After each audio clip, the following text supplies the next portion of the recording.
Hello, friends. Good evening, everyone.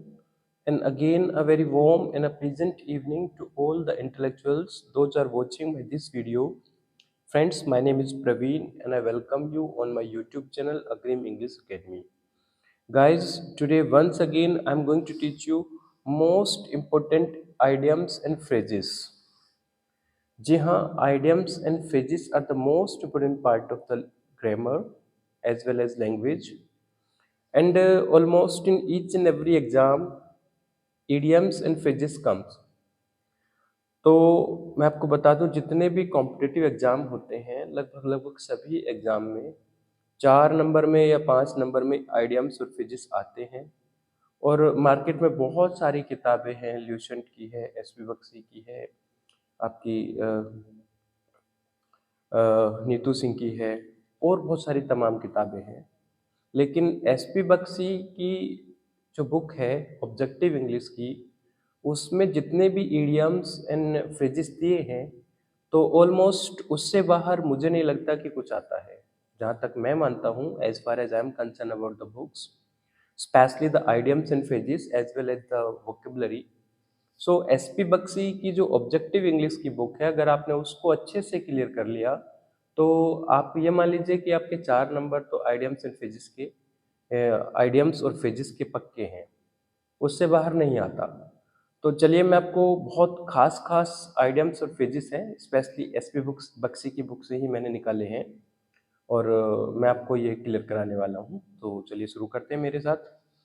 पहला idiom लिखा हुआ है यहाँ पे, be at one's wits end, और यहाँ पे फ्रेज है एट वंस विट्स एंड। एक बात और बता दूं, अगर किसी भी आइडियम्स के पहले, फ्रेज के पहले मैंने बी लिखा हुआ है तो बी समझ जाइएगा कि ये इजरम के साथ, वाजवर के साथ ये फ्रेज बोलने वाली है। और एट वंस विट्स एंड का मतलब होता है, हिंदी में कहावत सुनी होगी आपने, कहते हैं ना बुद्धि भ्रष्ट हो जाना, मति मारी जाना। तो कहते हैं ना यार मेरी बुद्धि खराब हो गई थी, मेरी मति भंग हो गई थी। तो किसी की भी मति भंग होना, बुद्धि भ्रष्ट होना, दिमाग खराब होना, इसके लिए क्या लगाते हैं, एट वंस विट्स एंड। और वंस की जगह क्या आएगा, पजेसिव एडजेक्टिव आएगा, पजेसिव फॉर्म आएगी। ठीक है, इसका मीन्स क्या होता है, परप्लेक्स्ड, परप्लेक्स्ड, परप्लेक्स्ड या कंफ्यूज्ड।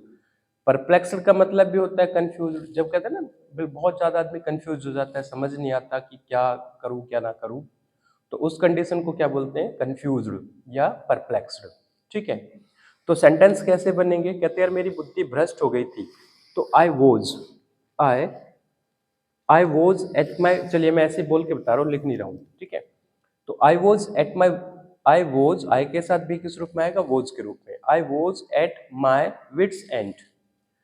जब कोई भी एक्सीडेंट हो जाता है, मान लीजिए आपने, आपकी कार ठुक गई, तो आपको समझ नहीं आता क्या करें। So when I met with an accident, so I was at my wits end, I was at my wits end, मेरी बुद्धि खराब हो गई थी। ठीक है, तो उसकी बुद्धि भ्रष्ट हो गई थी, तो ही वॉज, ही के साथ भी किस रूप में आएगा, वॉज के रूप में। तो he was at his wits end. ठीक है, तो बुद्धि, किसी की भी बुद्धि भ्रष्ट हो जाना, मति भंग हो जाना, eight one's wits and.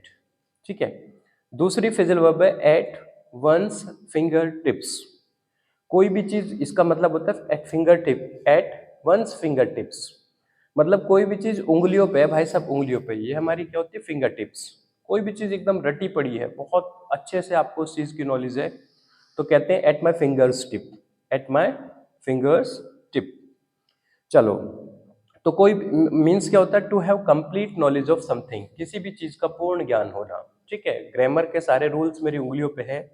So all the rules of grammar are at my finger tips, इस तरह से बना लेंगे, all the rules of grammar are at my finger tips. ठीक है, भाई साहब मैथ्स उसकी उंगलियों पे, पूरा मैथ्स।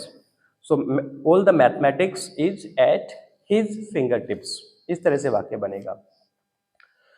तीसरी फेज है मेरी, at the spur of the moment. At the spur of the moment मतलब विदाउट डिले, बिना देरी किए, इमीडिएटली, तुरंत। जब कहीं पे भी आग लग जाती है तो फायर ब्रिगेड क्या आती है? तुरंत आती है, एकदम आती है, बिना देरी किए। सो फायर ब्रिगेड एकदम पहुंच गई। तो fire brigade reached at the spot, fire brigade reached the spot at the spur of the moment, मतलब बिना देरी के, तुरंत। नेक्स्ट फ्रेज लिखिए यहाँ पे, be all in all, all in all.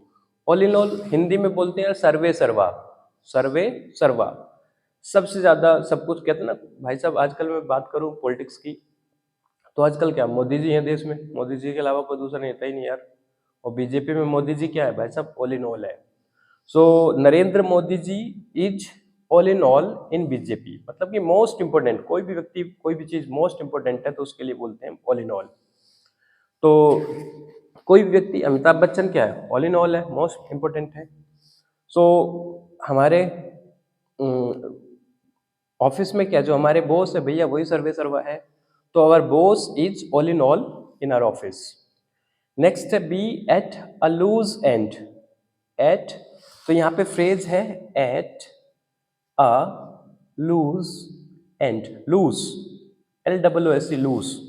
देखो एक तो होता है L O S E, L O S E, इसका उच्चारण होता है लूज। और एक होता है L double O S E, ये होता है से की आवाज आती है से, लूज। एक होता है एल ओ डबल एस, ये होता है लॉस। ये क्या होता है? Loss, profit and loss. तो लॉस, लूज और लूज, उच्चारण पे ध्यान दीजिएगा, ये क्या? Loose. So at a loose end means होता है इसका अनऑक्यूपाइड, मीन्स आइडल, निकम्मा, निठल्ला, आइडल, क्या बोलते हैं उसे? आइडल। नल्ला, एक सीरियल नहीं आता भाभी जी घर पे हैं, उसमें बहुत बोलते हैं सेंटेंस नल्ला, मतलब जो कोई नहीं, कुछ नहीं करता। तो उसमें हमारे विभूति नारायण जी होते हैं, वो क्या होते हैं? निठल्ले होते हैं, एकदम के नल्ले। तो आइडल या अनऑक्यूपिड, अनऑक्यूपाइड, अनऑक्यूपाइड मतलब जिसके पास रोजगार नहीं है, कोई काम धाम नहीं है। सो विभूति भैया is at a loose end, in Bhabhi Ji Ghar Pe Hai serial. Next है apple pie order, apple pie order means होता है इनपरफेक्ट ऑर्डर। कोई भी चीज एकदम से व्यवस्थित है, बिल्कुल एकदम बिल्कुल परफेक्ट ऑर्डर में रखी है, तो उसके लिए क्या लगाते हैं? Apple pie order. आप मेरी अलमीरा खोल के देखो तो जो किताबें हैं वो बिल्कुल एकदम ऑर्डर में रखी है, परफेक्ट ऑर्डर में। So all the books are kept in apple pie order, all the books are kept in apple pie order means in perfect order. इसका जस्ट अपोजिट होता है एट सिक्सिस एंड सेवंस, इसका मतलब होता है इन disorder, अव्यवस्थित। कोई भी चीज व्यवस्थित है तो एप्पल पाई ऑर्डर, और अव्यवस्थित है, बिल्कुल इधर उधर फैली पड़ी है, तो उसके लिए क्या लगाते हैं? सिक्सिस एंड सेवंस। आप मेरे दोस्त की अलमीरा खोल के देखिएगा या उसकी किताबें देखिएगा, तो उसकी बुक्स कैसे हैं? His all books are at sixes and sevens. इस तरह से आप वाक्य बना लीजिएगा, मतलब अव्यवस्थित। नेक्स्ट है मेरा be, sorry, at close quarter, at close quarter means in close examination, in close examination मतलब जब बहुत नजदीकी से परीक्षा करती होती है किसी की भी, तो उसके लिए क्या लगाते हैं? Eight close quarter. मेरा एक दोस्त था, उसने कहा यार मैं तेरी मदद करूंगा, लेकिन जब जरूरत पड़ी तो भाई साहब उसने धोखा दे दिया। He cheated me, he cheated me at close quarter, या he betrayed me at close quarter, मतलब जब कोई भी हम बहुत ही गहराई से किसी का परीक्षण करते हैं, बहुत नजदीकी परीक्षा होती है किसी की, तो उसके लिए क्या लगाते हैं? Eight close quarter. वो सेल्फिश बन गया, he proved selfish eight close quarter. Next है अबो बोर्ड, अबो बहुत अच्छी फ्रेज है, अबो बोर्ड, और ये इजारम के साथ बोलेगी, बी के साथ बोलने वाली है, किसके? बी के, बी अबो बोर्ड। अबो बोर्ड का मतलब होता है honest and straight forward, honest and straight forward, एक ऐसा व्यक्ति जो बिल्कुल बहुत ईमानदार है और एकदम सीधे सीधे बोलता है, स्पष्ट बोलता है, स्पष्टवादी, तो उसके लिए क्या लगाते हैं? अबो बोर्ड, अबो बोर्ड। अपने एक पत्रकार महोदय हैं रवीश कुमार, वो क्या है भैया? ईमानदार आदमी है और एकदम स्ट्रेट फॉरवर्ड है, सीधे सीधे बोलते हैं। तो Ravish Kumar is Ravish Kumar is above board. कोई भी व्यक्ति जो स्पष्ट बोलता है तो उसे बोलते हैं अबोव बोर्ड। मैं भी हूं, आई एम अबोव बोर्ड। क्या आप ईमानदार हैं, सीधे स्पष्टवादी हैं? Are you above board? I am above board, I am not above board. इस तरह से वाक्य बना सकते हैं। नेक्स्ट है above all. Above all, above all phrase है, इसका मतलब होता है सबसे पहले, बिफोर एवरीथिंग एल्स, किसी भी चीज से पहले। ठीक है, तो जब कोई भी हवन पूजन होता है तो सबसे पहले पंडित जी को खाना खिलाते हैं, बिफोर एवरीथिंग एल्स, सब कुछ छोड़ के, बिफोर एवरीबडी एल्स, किसी भी व्यक्ति से पहले। So we feed Pandit ji above all. We feed Pandit ji above all. कुछ भी वाक्य बनाइए। देखिए ये फ्रेज मैंने लिखी हुई है, मैं चाहता तो मैं इन पे सारे एग्जाम्पल भी बना के लिख देता, बट वो काम मैंने आपके लिए छोड़ा हुआ है। आप एक काम कीजिए, फ्रेज मैं आपको समझा रहा हूँ, मीन्स इनका सामने लिखा हुआ है, इधर फ्रेज लिखी है, इधर मीन्स लिखा है। ठीक है, तो मैं इनको एक्सप्लेन कर रहा हूँ, आप सेंटेंस खुद बनाइएगा, ये काम आपका है। क्योंकि मैं I won't give you cut and right, कटा कटाया नहीं दूंगा, पका पकाया नहीं दूंगा। सो आपका हो गया above all means before everything else. Next phase है मेरी 11वीं 11th नंबर पे, as fit as a fiddle. As fit as a fiddle, ये डायलॉग जितने भी हमारे, पहले सलमान खान की बॉडी सबसे अच्छी हुआ करती थी भाई साहब मूवीज के अंदर। ठीक है, तो सलमान खान के लिए अक्सर ये सेंटेंस टाइम्स ऑफ इंडिया में आता था कि he is fit, he is as fit, he is, या Salman Khan is as fit as a fiddle, मतलब वो स्ट्रोंग है और हेल्दी है। कोई भी बंदा फिट है, एकदम तंदुरुस्त है, चुस्त दुरुस्त तंदुरुस्त, तो उसके लिए क्या लगाते हैं, as fit as a fiddle. Tillu क्या है, Tillu is as fit as a fiddle. Next है एट रैंडम। एट रैंडम मतलब एमलेसली, मीन्स क्या होता है रैंडम का, एट रैंडम का एमलेसली मतलब अंधाधुंध। अंधाधुंध कोई चीज बरसाना, अक्सर जब आपने देखा होगा मूवीज के अंदर होता क्या है, जब गुंडे आते हैं और भाई साहब हीरो पे गोली मार, हीरो को गोली मारनी है, तो 50-60 गुंडे आएंगे, सबके हाथ में बंदूक होगी, भाई साहब सब गोली चलाएंगे, लेकिन हीरो को एक नहीं लगेगी। सो दे फायर एट रैंडम, अंधाधुंध गोलियां बरसाते हैं। जब टेररिस्ट अटैक होता है तो टेररिस्ट भी क्या करते हैं, अंधाधुंध गोलियां चलाते हैं आंख मीच के। तो terrorist fire at random, aimlessly, बिना एम के ही। नेक्स्ट क्या, eight Logar heads. Eight Logar heads, और ये फ्रेज किसके साथ बोलेगी, बी के साथ। ठीक है, बी इज आर एम पाजवर के साथ। बी एट लोगर हेड्स का मतलब क्या होता है, be at strife. Strife means होता है किसी के साथ तनातनी चलना, दुश्मनी चलना, मनमुटाव चलना, झगड़ा चलना। तो आजकल टिल्लू और मैं, हम दोनों क्या है, हमारे बीच में भाई साहब तनातनी चल रही है, लड़ाई चल रही है। सो आई के साथ बी किस रूप में आएगा, एम के रूप में। तो I am at loggerheads with Tillu. पत्नी के साथ आजकल लड़ाई चल रही है, तो I am at loggerheads with my wife. Next है be at odds. Be at odds, same मतलब है दोनों का लगभग लगभग, मतलब इन डिस्प्यूट। डिस्प्यूट मीन्स भी होता है झगड़ा, स्ट्राइफ मीन्स भी होता है झगड़ा, लड़ाई। सो आई एम, आई के साथ बी किस रूप में है, एम के रूप में। I am at odds with my wife. Question पूछे, sir are you at odds with your wife, या I am at odds with my wife, मना करेंगे तो I am not at odds with my wife. Next 15th 15वीं phrase लिखी है यहाँ पे, इन एप्पल ऑफ डिस्कॉर्ड। बहुत इंपॉर्टेंट है, कई बार पूछा जा चुका है, कई बार एग्जाम में आ चुका है। इन एप्पल ऑफ डिस्कॉर्ड, या अ बोन ऑफ कंटेंशन, या अ कोज ऑफ क्वेरल, दोनों का मतलब एक ही है।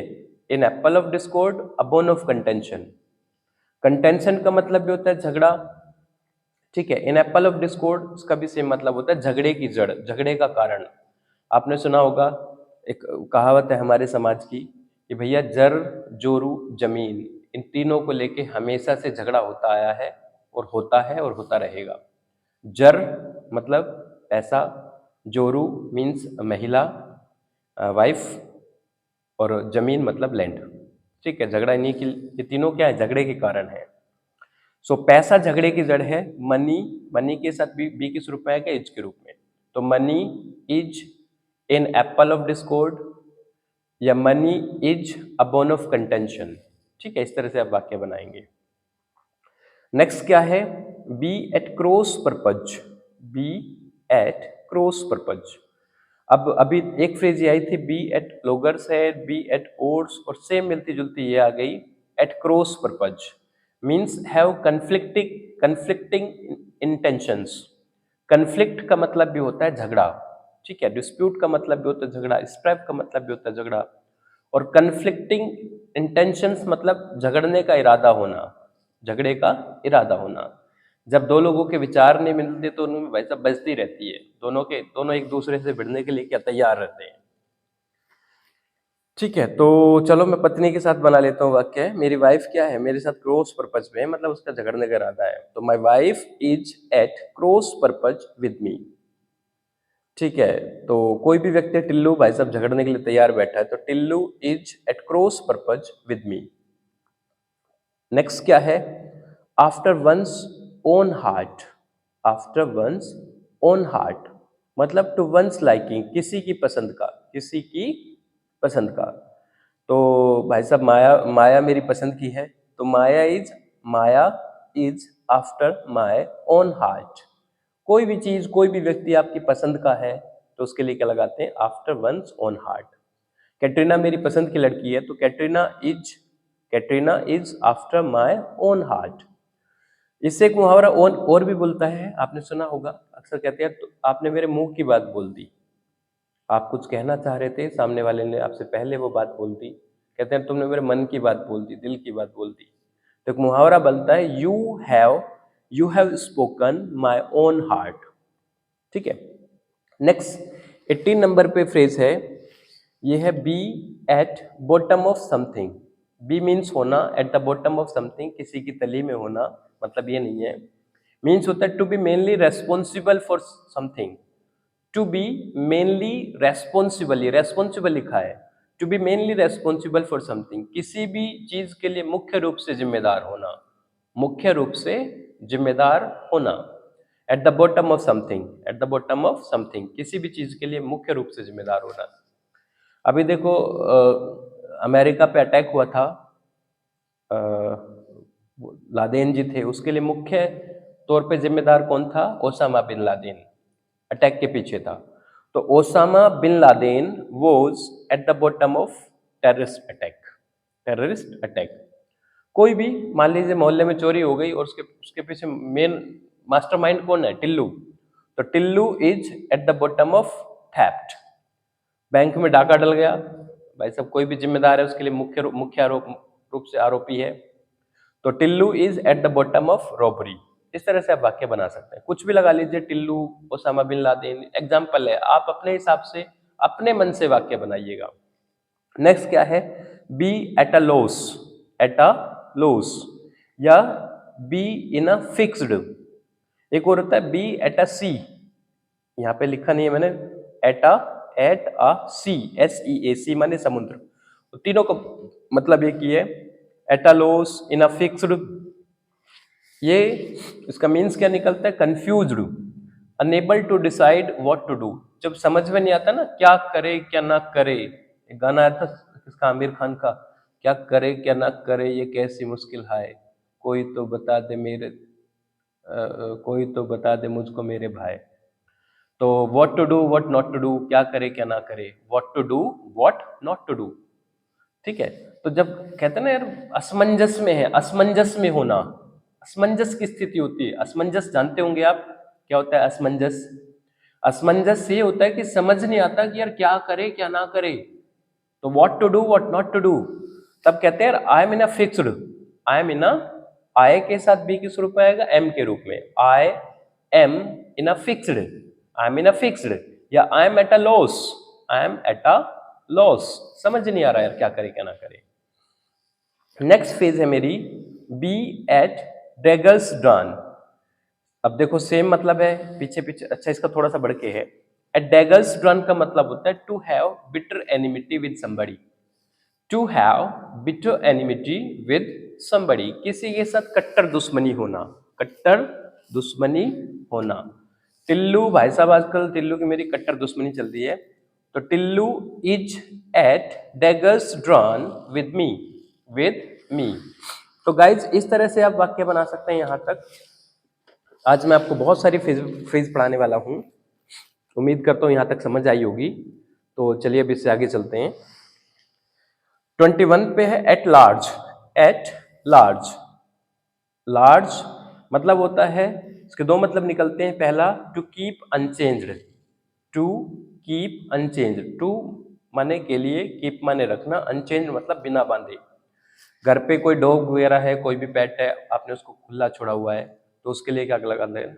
माई pet is at large. Pet खुला हुआ है, डॉग खुला हुआ है, डॉग इज एट लार्ज मतलब बंधा नहीं है, खुला हुआ है। कऊ वगैरह है, गाय वगैरह है, उसको आपने खुला छोड़ा हुआ है बिना बांधे, तो द कऊ इज एट लार्ज। तो पहला मतलब खुला हुआ है, अनचेंड है, बिना बंधा। दूसरा मतलब क्या हो? एब्सकोंड। एब्सकोंड का मतलब होता है फरार। कोई भी अपराधी है, क्रिमिनल है, वो कोई भी क्राइम करके फरार हो गया, पुलिस उसके पीछे, हाथ नहीं आ रहा, ढूंढ रही है, ठीक है, कई राज्यों की पुलिस लगी हुई है, हाथ तो नहीं आ रहा, फरार चल रहा है। मान लो टिल्लू फरार चल रहा है आजकल, तो टिल्लू इज एट लार्ज। कोई भी क्रिमिनल जो फरार है उसके लिए क्या लगाएंगे? At large. ठीक है। एक बहुत बड़ा क्रिमिनल है इंडिया का, डॉन, मुंबई का नाम भूल गया मैं उसके, तो आज तक पुलिस उसे पकड़ ही नहीं पाई। तो Don is at large, large. Next है एट एट सी।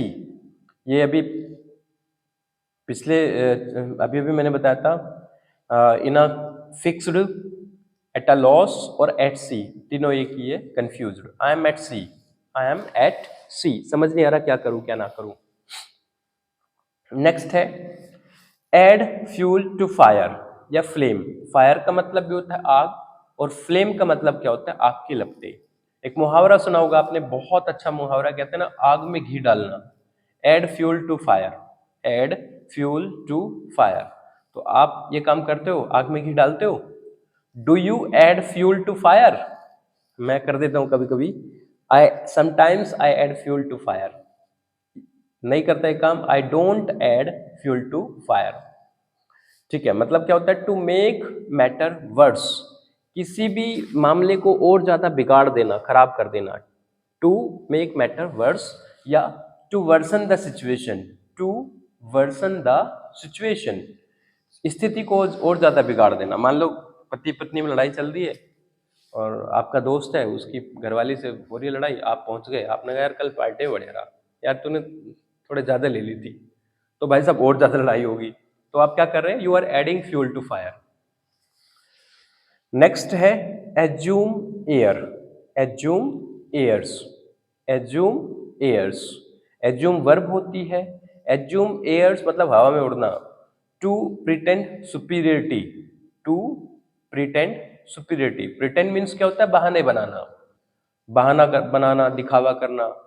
और सुपीरियरिटी आपको पता ही है, सुपीरियर बन के दिखाना। ठीक है, तो कुछ लोग होते हैं, they are in the habit of assuming airs, assuming airs. कुछ लोग सुपीरियरिटी का बड़ा दिखावा करते हैं। ठीक है, मेरे आसपास, मेरे मंडली में बहुत सारे लोग हैं, वो सुपीरियर बन के दिखाते हैं, they try to assume airs. Next क्या है? Be Argus eyed. Argus, Argus eyed, Argus eyed का मतलब क्या होता है? Careful, observant. एक ऐसा व्यक्ति जो बहुत ध्यान रखता है, बारीक चीजों को, बहुत बारीकी से चीजों को, बातों को, सिचुएशन को ऑब्जर्व करता है, उसके लिए क्या लगाते हैं? अर्गस आइड, अर्गस आइड। मेरे एक दोस्त हैं सुनील जी, भाई साहब जरा जरा सी गलतियों पे नजर रखते हैं वो, तो he is Argus eyed, Argus eyed. देखिए आइड से बहुत सारी फिश बनती है, hawk eyed, sharp eyed, eagle eyed. ठीक है, कई तरह की बनती है, और सबका सेम मतलब निकलता है, Argus eyed, eagle eyed, hawk eyed, और सबका सेम से निकलता है। नेक्स्ट क्या है? At a stone throw, at a stone throw मतलब वेरी क्लोज। और इसके पहले भी बी लगा लेंगे, बी के साथ बोल जाएगी phrase, be at, be at a stone throw मतलब वेरी क्लोज। कोई भी चीज बहुत नजदीक है, बहुत पास है, तो उसके लिए क्या लगाते हैं? Close throw, throw, stone throw. जैसे मैं बोलूँ यार, स्टेशन, रेलवे स्टेशन क्या है, यहाँ से पास में तो है घर से मेरे, आप यहाँ से पत्थर उछालो, स्टेशन पे जाके पड़ेगा, एक पत्थर फेंको वहीं जाके पड़ेगा यार। तो railway station is railway station is at a stone throw distance या stone throw from my home. अब मैं आपको पढ़ाता हूँ बी से स्टार्ट होने वाली, जो बी लेटर से स्टार्ट होती है, उन फ्रेजल वर्ब्स को मैं आपको पढ़ा रहा हूँ, उन आइडियम्स को पढ़ा रहा हूँ। पहली है हुक, बाय हुक और by crook. By hook, bye hook और बाय क्रूक। बाय हुक और बाय क्रूक बहुत अच्छी फ्रेज है, बाय हुक और बाय क्रूक। आपने बहुत बार सुना होगा, कहते हैं ना साम दाम दंड भेद। एक डायलॉग बोलता है, साम दाम दंड भेद, यानी कि ये नीति होती है। साम मतलब समझा के, दाम मतलब खरीद के, पैसा दे के, रिश्वत दे के, दंड मतलब किसी को धमकी दे के, मार के, पीट के, और भेद मतलब डिवाइड एंड रूल, फूट डालना। तो वो चाहे कुछ भी, चाहे चाहे किसी भी मीन्स के थ्रू, बाय वन मीन्स और अनदर, चाहे एक माध्यम से या दूसरे माध्यम से, चाहे एक साधन के द्वारा चाहे दूसरे साधन के, चाहे चाहे किसी भी तरह। कहते हैं ना, नौकरी पाने के लिए सारे हथकंडे अपनाओ, साम दाम दंड भेद, ठीक है, नौकरी तो मैं पा के रहूंगा। I will get a job, I will get a job by hook और बाय क्रुक। बाय हुक और by crook. I will get a job, मैं नौकरी तो पा ही लूंगा, I will get a job by hook और बाय क्रुक। ठीक है, एग्जाम तो मैं पास कर ही लूंगा, चाहे कोई भी नीति अपनाऊं, कोई भी हथकंडा अपनाऊं। I will pass the exam by hook और बाय क्रुक। नेक्स्ट क्या है, bear the brunt of something. Bear the brunt of something. Bear क्या मतलब क्या होता है, झेलना, बर्दाश्त करना। द ब्रंट ऑफ समथिंग, किसी भी चीज का मुख्य झटका लेना। To bear the main shock of something. To bear the main shock मतलब मुख्य झटका, मुख्य रूप से किसी चीज को बर्दाश्त करना, झेलना, उसके लिए क्या लगाते हैं, beer the brunt of something. तो आजकल गरीबी, महंगाई बहुत ज़्यादा है, और महंगाई का मुख्य रूप से सामना, मुख्य रूप से महंगाई का झटका कौन झेल रहे हैं, भाई साहब, जो गरीब लोग हैं। So poor means the poor are bearing the brunt of inflation.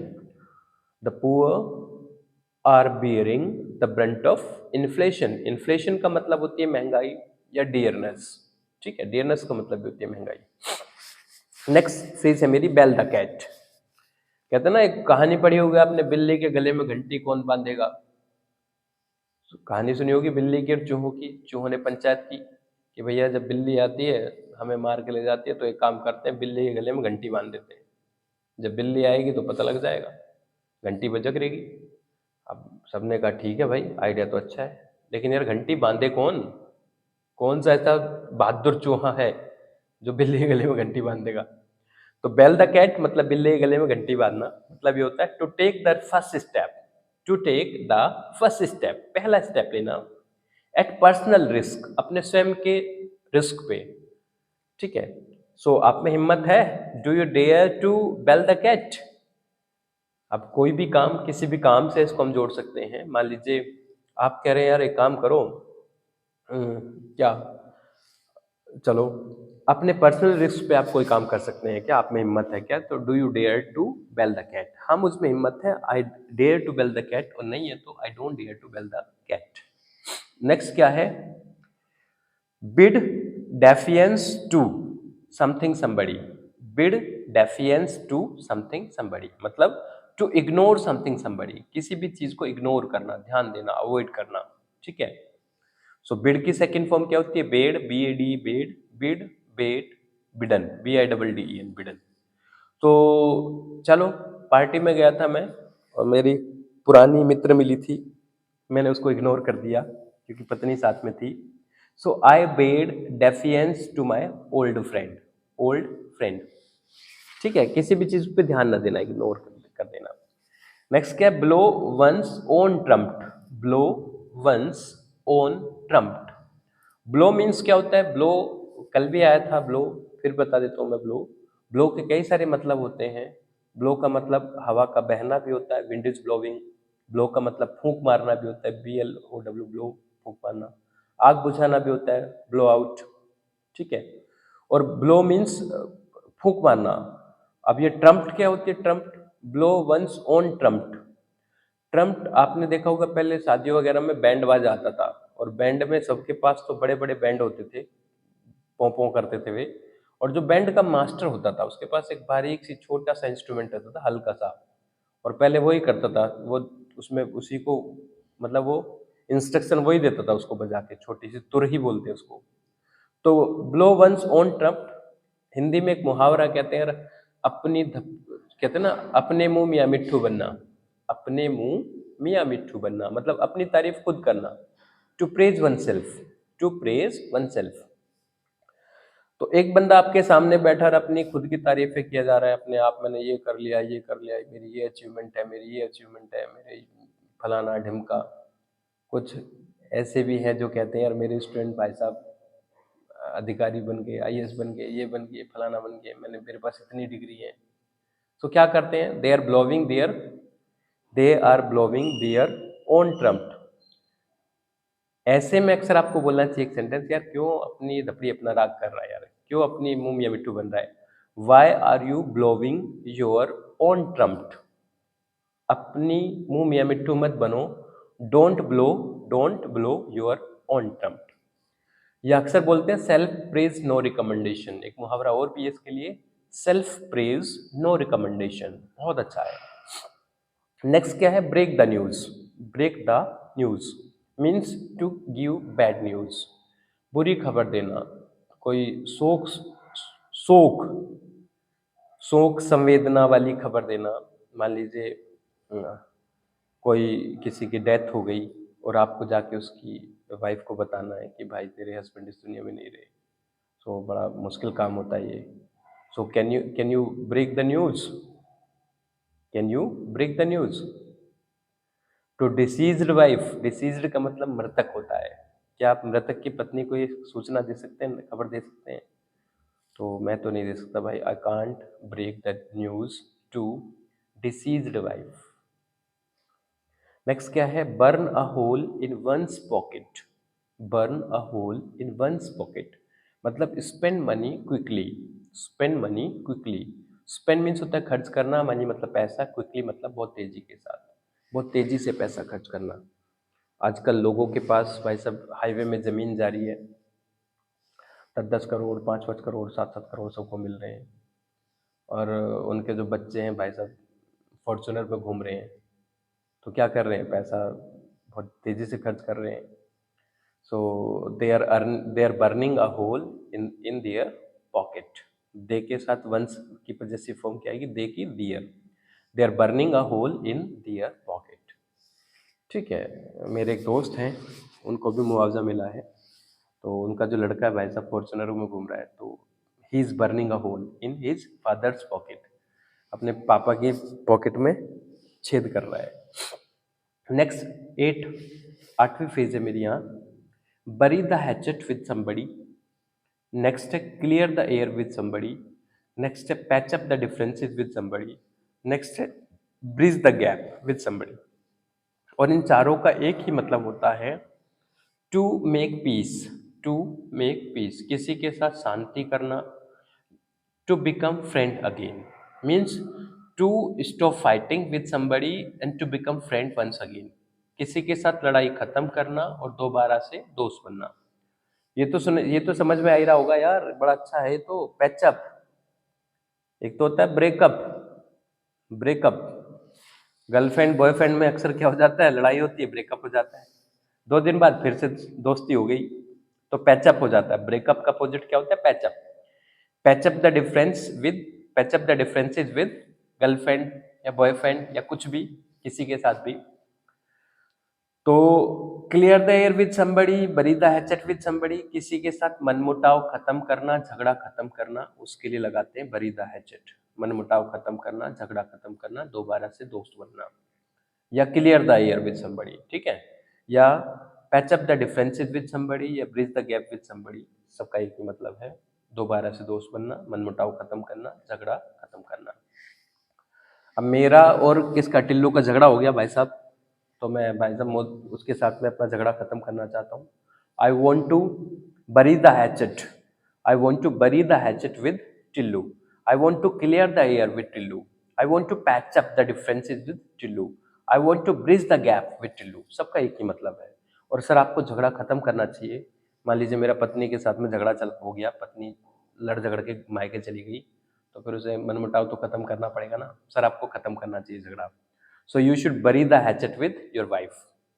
इस तरह से वाक्य बना सकते हैं। नेक्स्ट क्या है, bad blood. Bad blood means bitter relationship with somebody. अब इसे हैव के साथ बना सकते हैं, have have have bad blood with somebody, मतलब किसी के साथ कड़वे रिलेशन रखना। कई बार रिश्तों में बड़ी कड़वाहट आ जाती है, रिश्तों में बड़ी कड़वाहट आ जाती है, लड़ाई झगड़े हो जाते हैं, आप बोलचाल बंद हो जाती है, आप शक्ल देखना पसंद नहीं करते, किसी के साथ बड़े कटु संबंध होना। Have bad blood with somebody मतलब to have bitter relationship with somebody, किसी के साथ कटु संबंध होना, कटु, ठीक है। जैसे मेरे क्या एक पड़ोसी हैं और उनके साथ मेरी बोलचाल बंद है भैया, रिश्ते थोड़े से बड़े कटु चल रहे हैं। So I have bad blood with my neighbour. अक्सर पड़ोसियों से झगड़े होते ही रहते हैं। तो आपके क्वेश्चन बनाएंगे, do you have bad blood with Tillu with your wife, किसी के साथ भी बना सकते हैं इस तरह से वाक्य। नेक्स्ट क्या है, beside one self. Beside one self मतलब बिसाइड मतलब बराबर में होना, बगल में होना, वन सेल्फ मतलब स्वयं। मीन्स होता है इसका to feel excessively, excess, excess सुना होगा आपने। एक्सेस का मतलब होता है बहुत ज्यादा, एक्सेसिव, एक्सेसिवली मतलब बहुत ज्यादा भावुक होना, बहुत ज्यादा दुखी होना। जब कोई डेथ हो जाती है तो भाई साहब मान लीजिए भगवान ना करे किसी दोस्त की डेथ हो गई, तो जब आप उसके घर जाते हैं तो आपको बड़ा फील होता है, याद आता है यार इसके साथ में खेलता था। So when my friend passed away, I went at his home and I was beside myself with grief at her home. मैं बहुत दुख में डूबा हुआ था। I was beside myself with grief। इस तरह से वाक्य बना लेंगे। नेक्स्ट फेज है beat somebody black and blue। Beat मतलब पीटना, somebody SB मतलब somebody, black and blue ये फ्रेज है black and blue। Beat somebody black and blue मतलब टू बीट somebody mercilessly, किसी को मार मार के कचूमर बना देना, कहते हैं ना लाल पीला कर देना, मार मार के लाल पीला कर देना। अब रेड एंड येलो नहीं आता, इंग्लिश में क्या आता है, ब्लैक एंड ब्लू। तो कल टिल्लू ने अपने छोटे भाई पे बजाना शुरू किया और भाई साहब मार मार के उसको बहुत भयंकर मार लगाई, मार मार के उसको लाल पीला कर दिया, सारे कचूमर बना दिया इसका। तो टिल्लू बीट की सेकेंड फॉर्म भी होती है, बीट बीट बीट बीटन। तो Tillu beat his brother black and blue. कई बार मैं भी कर देता हूँ, धमकी दे देता हूँ क्लास में बच्चों को कि तेरा मार मार के तेरा कचूमर बना दूंगा, I will beat you black and blue, I will beat you black and blue मतलब बहुत बुरी तरह से मारना किसी को। नेक्स्ट क्या है, beat about the bush. Beat about the bush बहुत अच्छी फ्रेज है। अबाउट की जगह कई बार अराउंड भी आ जाता है, बीट अराउंड द बुश मतलब एक ही है to talk in a roundabout manner, गोल गोल गोल गोल घुमा के बातें करना, इधर उधर की बात करते रहना, मुद्दे पे ना आना, पॉइंट पे ना आना। To beat around the bush. मैं जब मेरी बेटी है जब कुछ गड़बड़ कर देती है, कुछ भी कोई नुकसान कर देती है, तो उससे बातें करो भाई कि बेटा तूने ये शीशा कैसे तोड़ दिया, तो उस शीशे का नाम मिलेगी, इधर उधर की बताएगी, पापा आज मैं पार्क में गया था अपने दोस्तों के साथ खेल रहा था, मैंने कहा बेटा शीशा कैसे तोड़ दिया, अरे वो आरू ने क्या किया, मतलब मुद्दे पे नहीं आएगी। तो मैं उसको बोलता हूँ कि तू क्यों इधर उधर की बातें कर रही है, why are you beating about the bush, why are you beating about the bush, don't beat about the bush, इधर उधर की बात मत कर, ठीक है, राउंड राउंड अबाउट मैनर में बात मत, घुमा फिरा के मत कर, सीधे सीधे पॉइंट पे आ, talk straightforward. So guys चलिए अभी और कराता हूँ आपको, बहुत सारी फिजल वर्ब मैंने लिखी हुई है आपके लिए, और ये सारी एसपी बख्शी की बुक से हैं, एसपी बख्शी जी की बुक की हैं, बहुत इंपॉर्टेंट है, आप इनको जरूर ध्यान से पढ़िएगा, और जितनी भी फ्रेज मैंने लिखी है इन पे वाक्य खुद बनाइएगा, मैं आपको समझा रहा हूँ, वाक्य खुद बनाइएगा। नेक्स्ट क्या है, बीट द एयर। बीट माने होता है पीटना, द एयर मीन्स हवा, हवा को पीटना।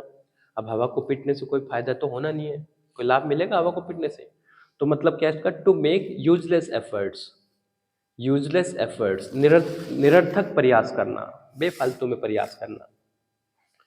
तो मान लो आप आपको एक आम दिखाई दिया पेड़ पे लगा हुआ और आप उसमें नीचे से जंप करके उसे पकड़ने की कोशिश, तोड़ने की कोशिश कर रहे हैं और बहुत ऊंचाई पे आपका हाथ जा नहीं रहा, आप कूदे जा रहे हैं, तो मैं क्या बोल रहा हूँ, भैया क्यों फालतू में लगाए, क्यों बेफालतू में प्रयास कर रहे हैं। तो why are you beating the air, why are you beating the air, don't beat the air, निरर्थक प्रयास मत कर। नेक्स्ट है build castles in the air, हवाई किले बनाना। बिल्ड मीन्स होता है बनाना, कैसल्स मतलब किले, इन द एयर हवा में, हवाई किले बनाना। मेक विजनरी स्कीम्स, कहते हैं ना ख्याली पुलाव, ख्याली पुलाव पकाना या हवाई किले बनाना। आपने भाई साहब यूपीएससी का फॉर्म भरा नहीं और आपने सपने देखने शुरू कर दिए कि भाई साहब तुम ही बन गए डीएम, और सामने वाले को कुछ समझ नहीं रहे, मुझे भी कह रहे हो मास्टर हट साइड से, तू क्या, तू ससुर टीचर ही तो है। तो मैं क्या बोलूंगा, भैया क्यों हवाई किले बना रहे हो यार, why are you building the castles, don't build the castles. एक और फ्रेज इसके लिए यूज होती है, live in fool's paradise, why are you living in fool's paradise, मूर्खों के स्वर्ग में मत रहो, क्यों रह रहा है। नेक्स्ट फ्रेज है bring somebody to book, bring somebody to book मतलब to punish somebody, to call to account. दो मतलब होते हैं इसके, पहला किसी को सजा देना, ब्रिंग समबडी टू बुक, किसी को टू पनिश समबडी, किसी को सजा देना। दूसरा कॉल टू अकाउंट मतलब किसी को डांटना, किसी को डांटना। तो पैसिव वॉइस में इसको बना लेंगे।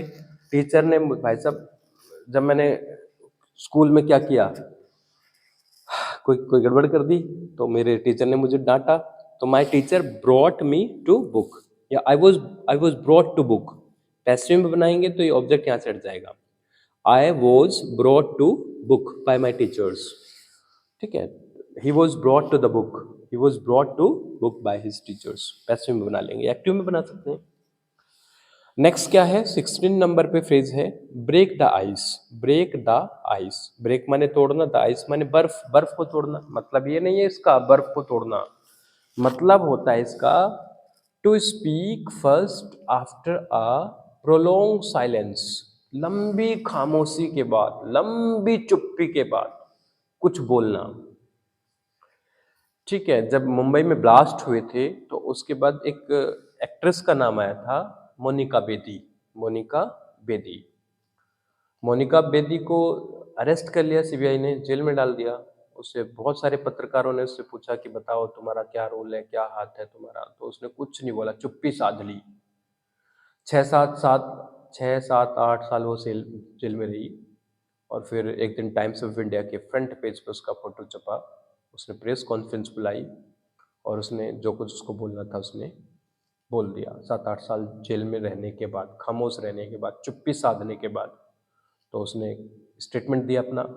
तो टाइम्स ऑफ इंडिया के फ्रंट पेज पे मैंने ये सेंटेंस पढ़ा था कि Monika broke the ice, Monika Monika Bedi broke the ice, मतलब उसने लंबी खामोशी के बाद, लंबी चुप्पी के बाद अपना स्टेटमेंट दिया। Monika broke the ice on terrorist attack या मुंबई अटैक, ठीक है, या bomb blast. Monika broke the ice about bomb blast.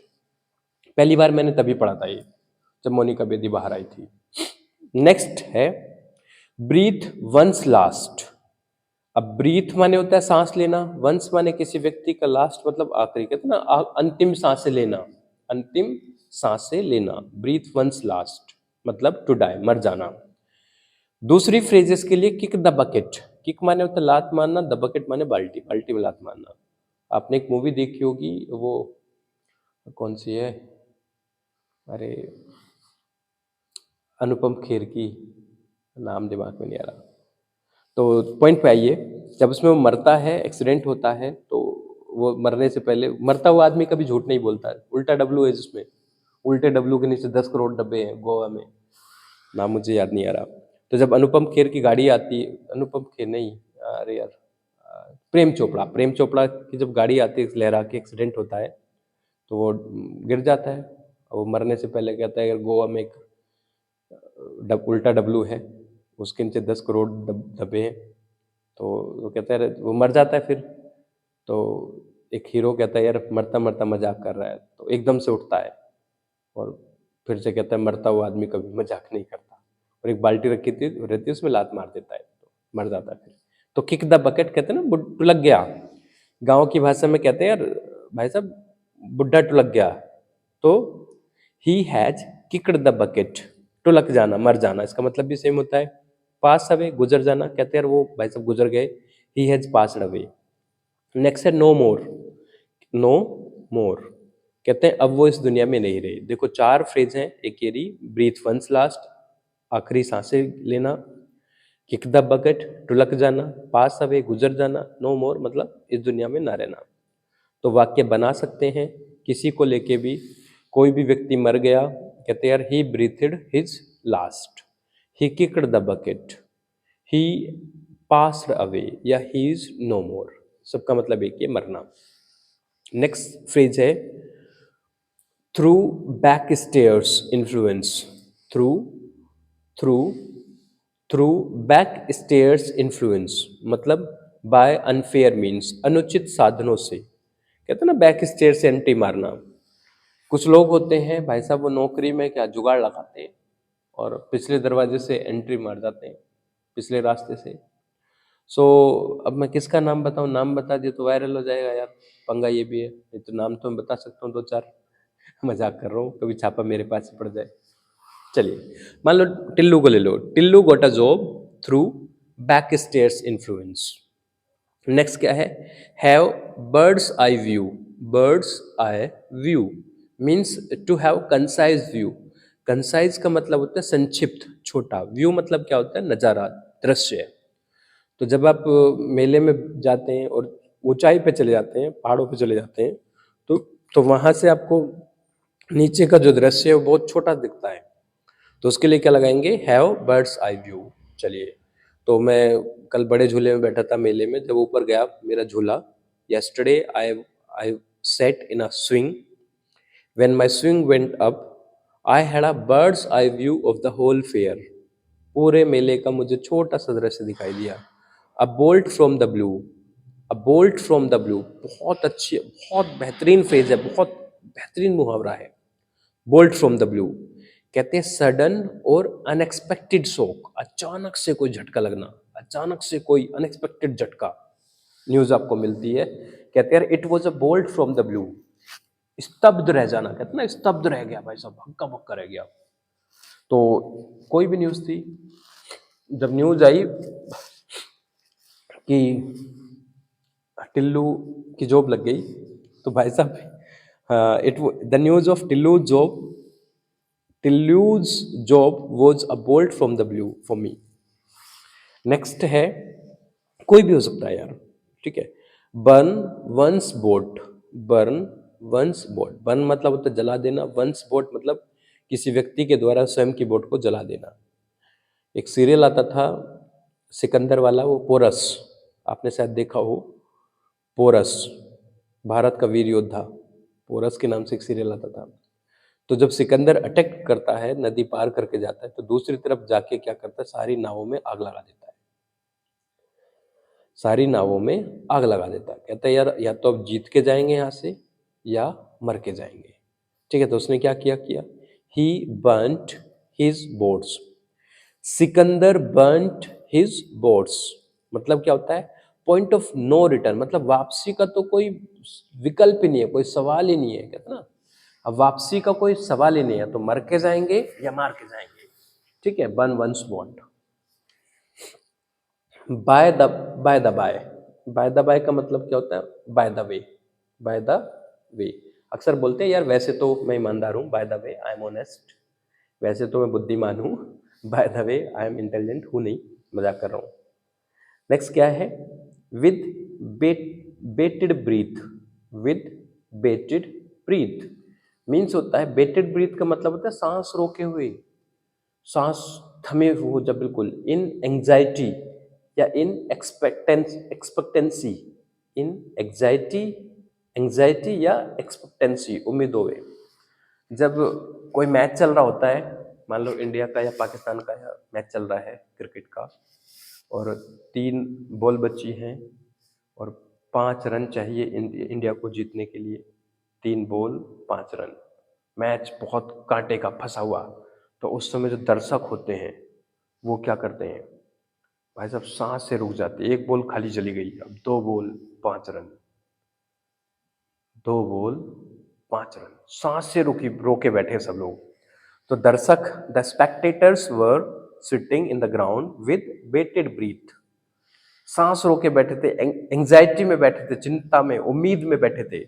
Anxiety मतलब चिंता, एक्सपेक्टेंसी मतलब उम्मीद, फिर भी उम्मीद थी जीतेंगे यार India. Bandy words, bandy words, bandy verb होती है। बैंडी वर्ड्स का मतलब क्या होता है?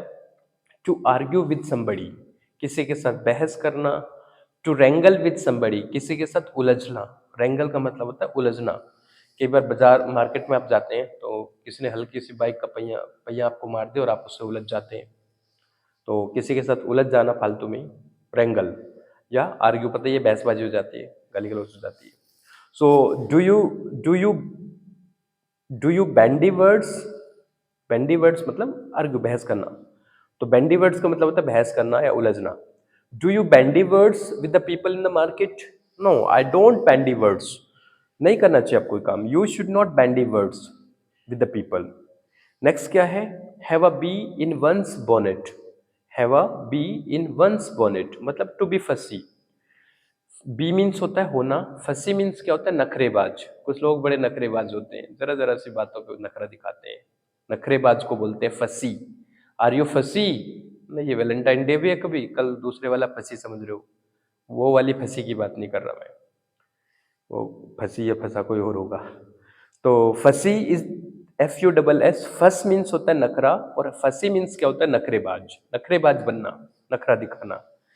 शादियों का सीजन चल रहा है, जिज्जा मतलब कि जो जीजू जीजू होते हैं, जीजू छोड़ो भाई साहब, फुप्पा, फुप्पा वो क्या करते हैं? बहुत नखरा दिखाते हैं। तो जो फूफा जी होते हैं, तो फूफा जी चाहे मेरे हो चाहे आपके हो, किसी के भी हो, तो फूफा जी हैव, अब एक है तो है जाएगा, बहुत सारे फूफा जी हैं, मतलब 2-3 फूफा है तो हैव आएगा भैया। तो माय फूफा जी has a bee in his bonnet whenever it comes to any party at my home. ठीक है, हमेशा नखरा दिखाते हैं। नेक्स्ट क्या है? बाइट द डस्ट मतलब टू बी डिफीटेड, पराजित होना। बाइट द डस्ट सुना होगा, धूल चाटना। धूल चाटना मतलब पराजित होना बुरी तरह से। पिछले वर्ल्ड कप में क्या किया हुआ है? इंडिया भाई साहब धूल चाट, इंडिया को धूल चटा दी ऑस्ट्रेलिया ने। So India had to bite the dust, India had to bite the dust by, किसके द्वारा? ऑस्ट्रेलिया के। नेक्स्ट क्या है? Blue stocking, blue stocking, blue stocking बहुत अच्छी फ्रेज है। बी मतलब इजारे में है, एडजेक्टिव है ये। ब्लू स्टॉकिंग, ब्लू स्टॉकिंग क्या होता है? मीन्स क्या होता है? Educated but pedantic lady. जुकाम हो रहा बहुत बढ़िया। एजुकेटेड मतलब शिक्षित, पढ़ी लिखी, बट पेडेंटिक लेडी। पेडेंटिक का मतलब होता है थोड़ी सी सनकी टाइप की। तो कोई भी व्यक्ति, महिला है जो पढ़ी लिखी तो है लेकिन बहुत ज्यादा दिखावेबाज है, या इस तरह से दिखावा करती है, वो इरिटेटिंग हो जाता है, तो उसके लिए लगाते हैं ब्लू स्टॉकिंग। कोई भी है, आपके कॉलेज में कोई मैडम हो सकती है, आपके स्टाफ में कोई महिला हो सकती है, कोई भी हो सकता है ब्लू स्टॉकिंग। मैं नाम नहीं लूंगा, नाम लेते तो गड़बड़ हो जाएगी, लड़ाई हो जाएगी। तो चलो नाम किसका किसका लूंगा यार, नहीं ले रहा, नाम नहीं ले रहा। चलो सी ले लेते हैं। तो she is a blue stocking, she is a blue stocking. Next क्या है? Bookworm, book bookworm, bookworm होता है किताबी कीड़ा, किताबी कीड़ा। वैसे आप जरूर बताना आपके मोहल्ले पड़ोस में, आपके ग्रुप में ब्लू स्टोकिंग कौन है? Who is blue stocking in your neighbourhood, in your office. Next क्या? ब्लू बुकवर्म, बुकवर्म मतलब किताबी कीड़ा। A person who loves to study books, who loves to read books and he is very fond of reading books, उसको बोलते हैं bookworm. 24 घंटे किताबों में घुसा रहता है किताबी कीड़ा, bookworm. A person in the habit of pouring over books, किताबों में ही डला रहता है भाई साहब। मैं भी हूं वैसे, I am a bookworm. क्या आप हैं? आर बी किस रूप में आएगा? इजारम के रूप में। Are you a bookworm? क्या आप किताबी कीड़े हैं? Are you a bookworm? अगर आप हैं तो आई एम, नहीं है तो आई एम नॉट। बनना चाहिए, you should be a bookworm. So guys now I am living this video here बहुत सारे फिजल वर्ब्स हैं और मैं आपको कोशिश करूंगा कि ज़्यादा से ज़्यादा एक्सप्लेन की जाए। वीडियो बहुत लंबी हो गई, I have to stop it here right now. So friends, these were the physical verbs from the SP Bakshi book, especially the most important for competitive purpose, as well as for language purpose. In language also we use these idioms and phrases so much. There are so many words are also written here which I am teaching you.